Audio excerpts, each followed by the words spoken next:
मम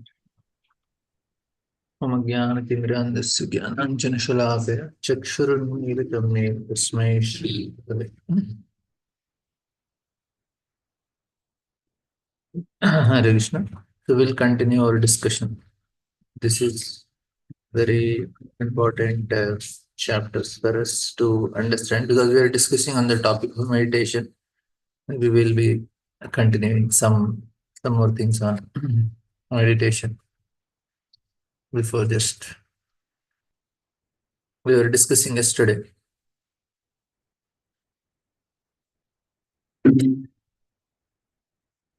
that the role of mind and heart in meditation. The meditation can only progress when the heart is pure and the while external meditation practice can be adopted. But true meditation can only happen when one is spiritually pure. Like the meditations which are taught in the presently in the society that are basically very superficial. It is not much with the purification of heart. They get benefited because they bring a person to mode of goodness. So that's why they feel very peaceful, calm, and then they start speaking about it. But it is not going to change the heart. Change the heart is with devotion only. You just sit and meditate, but there is no involvement of bhakti in it. But for devotees, there is bhakti aspect. We are just chanting the holy name, taking shelter of the Lord. That's why there is a purification. Otherwise, not possible. There is some free from karma, even in normal meditation. We have to accept it because they become conscious. But it is not change of heart. What is the difference is that the tendency to do mistakes will remain for them. For us, the tendency to do mistake will not remain. That is the main difference. Their heart, they will also get purified because of that pranayama, meditation, vipassana, or whatever they are doing, some processes. The tendency to do mistake will not go. For us, that is the advantage.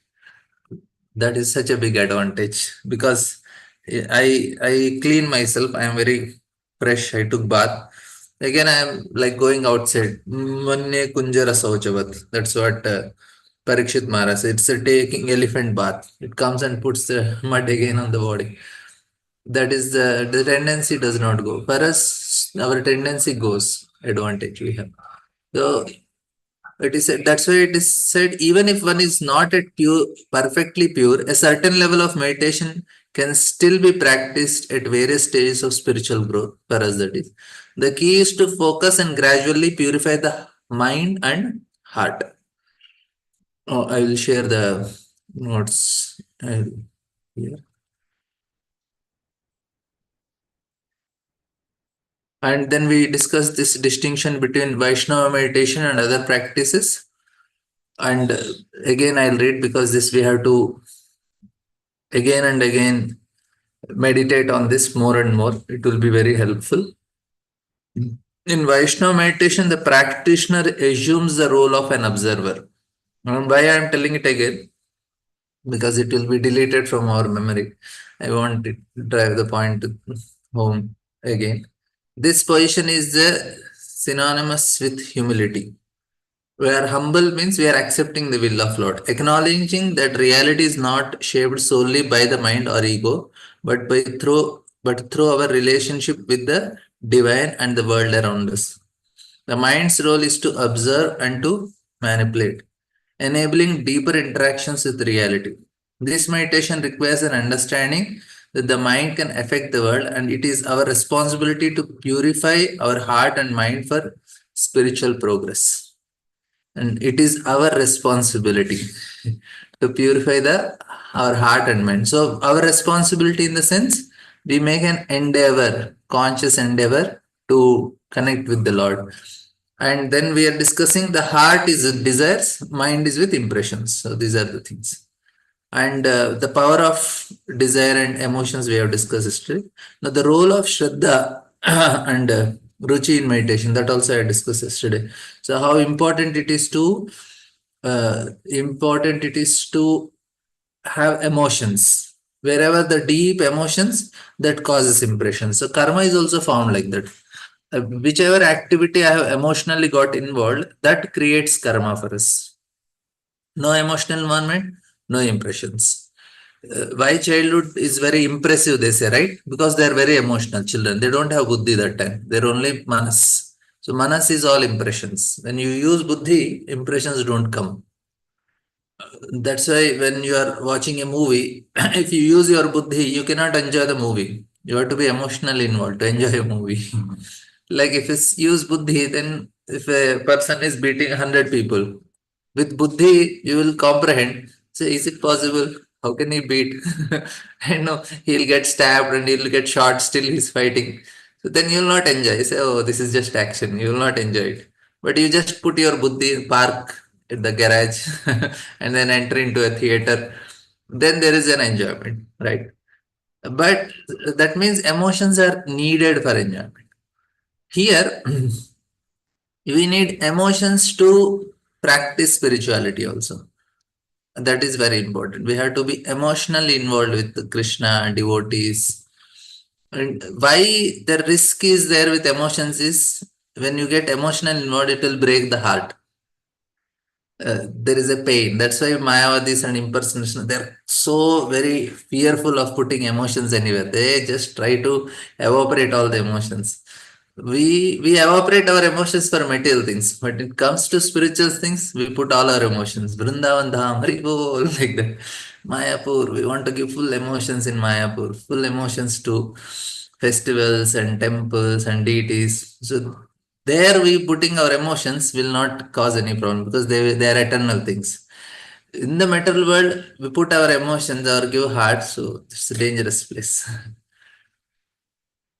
And influence of sadhus and satsanga, the association of devotees plays a vital role in developing taste for meditation. So we discussed it. Just by staying in their presence, we get affected. The purity and bliss of advanced devotees reflect in their words and actions, offering a transformative experience for others.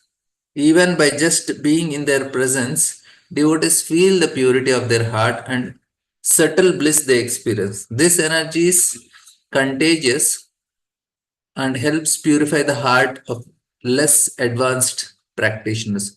Tomorrow I'll tell some stories on this, very interesting stories, but because we have very less time, I want to take some Prabhupada purports, one to shlokas also. But one more point we'll take. The practice of chanting as meditation. Chanting the holy name of Krishna is one of the simplest, most profound practice of Vaishnava meditation. The mantra Hare Krishna, Krishna Krishna, Hare Hare, Hare Ram, Ram Ram, Hare Hare is imbued with spiritual power, and when chanted with attention and devotion, it leads to deeper meditative state. Initially, it may require a conscious effort to focus, but over time, as the practitioner become more and more attentive to the mantra's taste, the connection with the divine deepens. This is actually what we have to achieve. If this is not happening, we are making some mistake in our practices. We have to achieve this connection with the holy name. Oh, I'm speaking theoretically, but at least I have a desire. That's why that is the qualification to speak. And here, coming back to the uh, Kapila's teachings on meditation. So here he is telling that the body should, of such a liberated devotee along with the senses is taken charge by the Supreme Personality of God and functions until its destined activities are finished. So here all the things about yogis are told. How he is meditating and how he is achieving success. How he is supposed to meditate on the form of Lord, it is explained. And so nicely guided, even them also, Lord is nicely guiding that okay, this is the way you have to meditate. And then you get liberated. So that is also explained because he has achieved his real identity. The perfectly realized source has no connection with how the material body is moving or acting. Just as an intoxicated person cannot understand whether or not he is clothing on his body. So here the Lord is personally taking care of him. So I explained that living entity, why the karma does not affect for devotees. So I have explained to you because Lord's take charge. That's why there is no karma. The law of karma is when you directly, Lord is not dealing, he deals with law of karma. Otherwise, he deals directly. So for devotees, Lord directly deals with us. He does not, we say, okay, Lord, you only deal with us. Then there is no law of karma. But reactions will come. But this is according to Lord's will. I told I'll lower it, then I will definitely get reaction. So that reaction is, if you call it, can you can call it karma or the arrangement of Lord based on what we are, which condition we are. And because of great affection for family and one accepts a son and some money on his own as his own. And due to affection for the material body, one thinks that it is his. But actually, as one can understand that his family wealth are different from him. The liberated soul can understand that he and his body are not the same. So is Jivan Mukta. It is so very clear how we are falsely attached.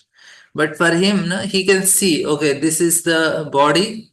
Now the soul and Paramatma left this body and some other living entity is born, some children. He understand, okay, soul entered here at the Paramatma. So he can see the difference very clearly in that situation. He knows, okay, this is what and this is. So he can see the soul. So even for his body, for his family members, he knows, okay, I don't have connection with them. It is just an external body which we are connected to. So, but actually one can understand his family wealth are different from him. That is a liberated soul. And Prabhupada writes, and Prabhupada is like, you can happily tell this. He is not attached to his family. The status of real knowledge is explained in this verse.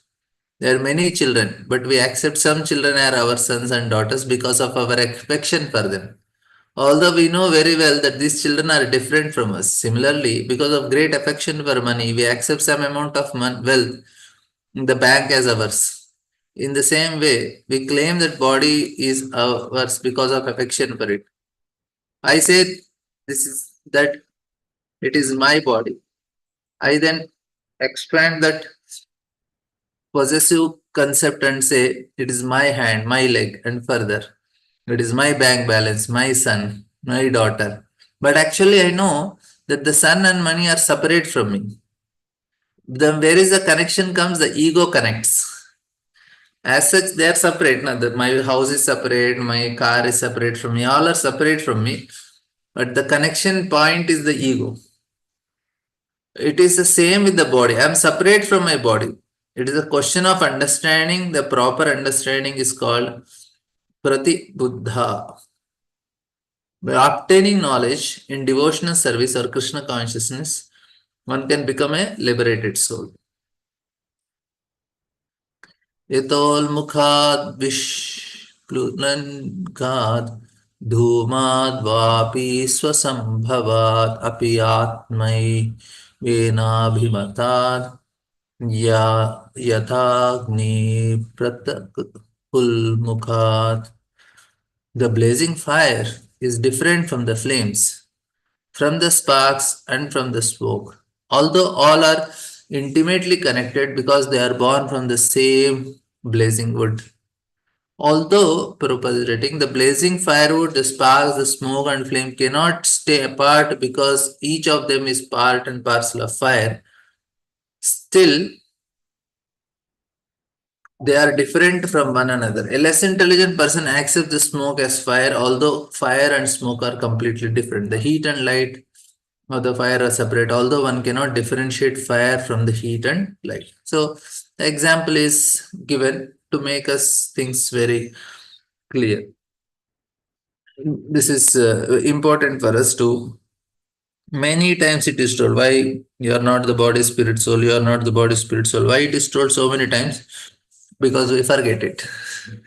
Even though we hear, but we act as a body only. We act as mind only. I want to fulfill my desires and I am upset if my things are not happening the way I want.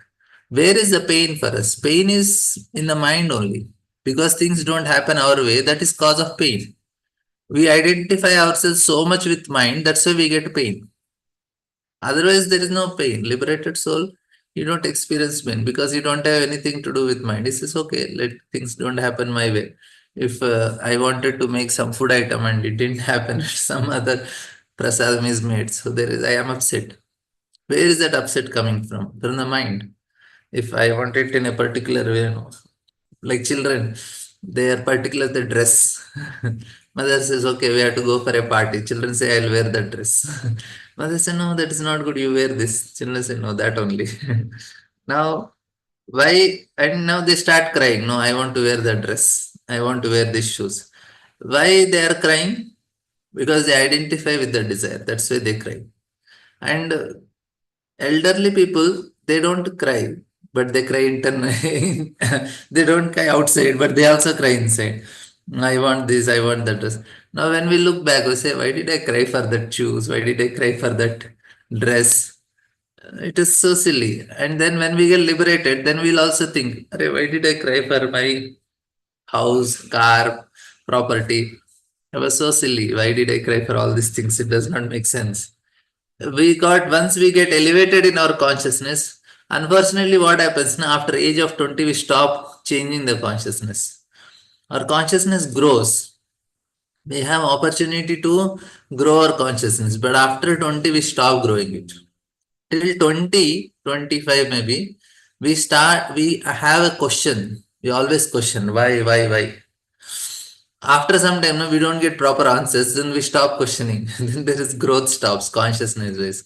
It just goes on a level of developing economically, developing in the career, developing in this, but not in level of consciousness. When the children, no, they work on consciousness. But as we grow, we stop because we don't get proper answers and we get carried away by other priorities in life. We already feel that we know some things, so we don't grow them. And that's why we need sadhus and gurus who will help us again grow in our consciousness. Like small children, they are always in a mood to learn. They're very humble also. They're a mood in a learning. They know that they don't know. It becomes easy. If they go school, they learn and they're conscious about many things. And they learn very fast. But when we grow, we don't learn so fast. Like if language, if a 4-year child and a 30-year-old person, 30-year man, who can learn the language first? The child can learn the because he's humble and conscious more. There are that's the advantage. We stop growing in consciousness after certain age. So here that is the point. And we have to then what happens is then we are crying for the same things for the rest of the life. From age of 20, 25 to 70, 70, 80, 90, we cry for the same old stuff. My house, children, wife, grandchildren. We don't grow in consciousness. But if we grow in consciousness, then we will feel, oh, it's very silly. Why did I cry for these things? That is the point I want to tell. Hope you are understanding. Bhutendriyartha karanat pradajna jiva sanjitat atma tata pratak drishta bhagavan brahma sanjitaha. The Supreme Personality of Godhead, who is known as Parabrahma, is a seer, is different from the Jiva soul or individual living entity, who is combined with senses, the five elements, and consciousness. A clear conception of complete whole is given herewith. A living entity is different from the material elements, and the supreme living entity, the personality of Godhead, who is the creator of material elements, is also different from the individual living entity. This philosophy is propounded by Lord Chaitanya as Achintya Bheda Bheda. Everything is simultaneously one and different from everything else. The cosmic manifestation created by Supreme Lord by his material energy is also simultaneously different and non-different from him. The material energy is non-different from the Supreme Lord at the same time because that energy is acting in a different way. It is different from him. Similarly, the individual living entity is one with and different from the Supreme Lord. This simultaneous one and different philosophy is perfect conclusion of Bhagavat school as confirmed by Kapila Dev. And here he says that the living entity are compared to sparks of fire. As stated in previous verse, fire, flame, smoke, and firewood are combined together. Here, the living entity, the material element, the Supreme Personality of God are all combined together. This is 13th chapter of Bhagavad Gita, is all about this. You can refer to 13th chapter, all the shlokas very exactly match. So Bhagavad Gita gives here detailed explanation is given, but Bhagavad Gita is also very clear in this.